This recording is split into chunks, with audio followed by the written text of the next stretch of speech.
Has President Biden ever been to the southern border? In his life? Yes. I will have to look back in my history books and check the times he's been to the southern border. We have been looking all morning, and we cannot find any record of him visiting the border as president, vice president, senator, or even as a concerned citizen. Why would that be?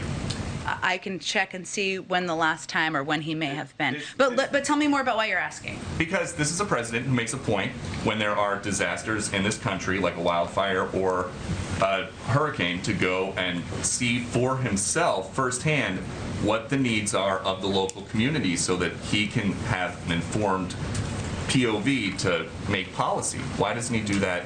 Why doesn't he go down to Del Rio, Texas and see what's going on? Well, first of all, Peter, I think the situation at the border is the result of a broken system. And the president certainly relies on his experience. So whether it was the work he did to address root causes as vice president, his efforts when he was in the Senate to support comprehensive immigration reform, steps that at a time were being done and worked toward in a bipartisan way, something that certainly we think should be the case today. He uses all of his experiences to inform how he governs, how he approaches challenges, and certainly he looks again at the last 4 years and the separation of children who were ripped from the arms of their parents as a way he does not want to proceed. So all of his experiences and his time in office, whether vice president or Senate, inform his approach to issues. Go ahead.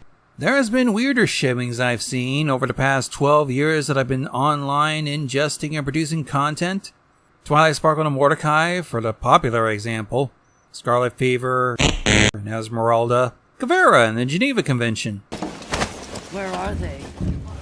Draw your last breath.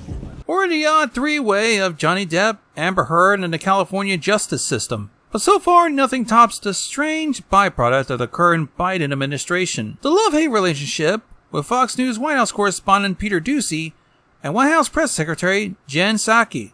For the left, it was nice to have a much more refreshing face that's not smeared with orange spray tan across the face, with the likes of Sean Spicer, Sarah Huckabee Sanders, and Kayla McEnany, or as I got the Sharpcast to affectionately call her, Press Secretary Barbie. But even with a new face, we still have a pool of reporters to answer questions daily. Irritated that Trump's no longer the golden boy and had to begrudgingly call Biden's victory in the 2020 elections, Fox has deployed a wrench into the Biden administration's works to drum up content for the 2022 midterms. Son of Fox and Friends co-host Steve Doocy, 34-year-old Peter James Doocy has been with Fox since 2009. With such highlights as covering the heart transplant of former VP Dick "I shot a lawyer in the face and made him apologize" Cheney, the 2011 Midwest flooding, and the exclusive interview with Robert O'Neill, the U.S. Navy SEAL that supposedly fired the shot that took out 9/11 mastermind Osama bin Laden. Doocy will take his Fox News gotcha questions and attempt to outdo Jennifer Renee Psaki, who was Obama's deputy press secretary, deputy communications director, U.S. Department of State spokesperson, White House comms director, and CNN contributor during the time CNN was having an unhealthy obsession with Trump's Twitter account.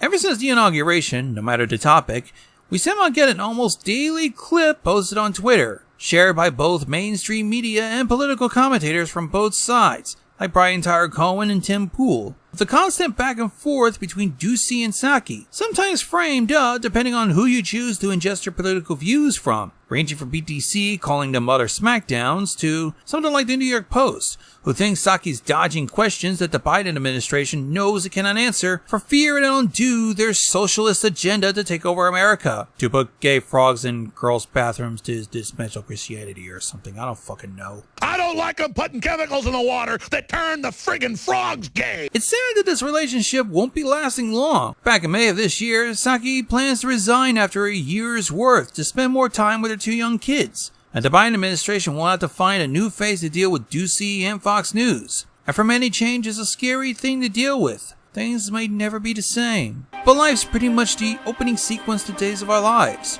Like sands through the hourglass, so are the days of our lives. The best we can do is reflect on the good times we have with the two. Remembering how Psaki had to tear him open a new one, or how dodgy Psaki is trying to cover Sleepy Joes who can nap away his woes, depending on the media outlet of your choice telling you what to think. And when that time comes, you can have nothing but good memories to last a lifetime. Or at least 15 minutes until the return of dreadfully fearing the midterms in the 2024 elections. Don't forget to stock up on toilet paper and canned goods.